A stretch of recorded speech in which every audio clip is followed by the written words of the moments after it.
Quand on voit sexualité, on a l'impression que ça se passe dans le bas du corps. Et puis quand on parle de respiration, on a l'impression que ça se passe dans le haut du corps. Comme si finalement l'être humain n'était pas une seule et même unité.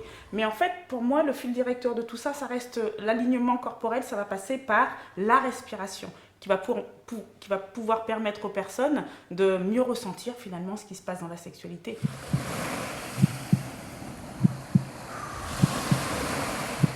Sans respiration, il n'y a pas de possibilité d'améliorer la sexualité.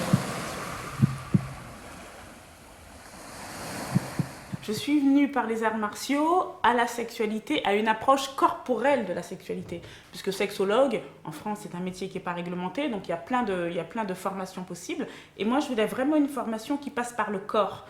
Pour que ce soit efficace, il faut que ce soit porté par un corps fluide, par un corps tonique et dans lequel il y a le souffle.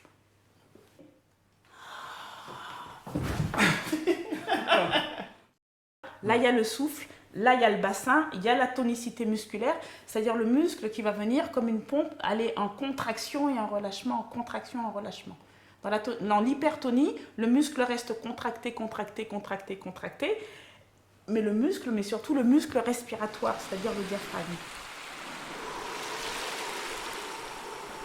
Parce que expire égale respire, mais égale respire mieux.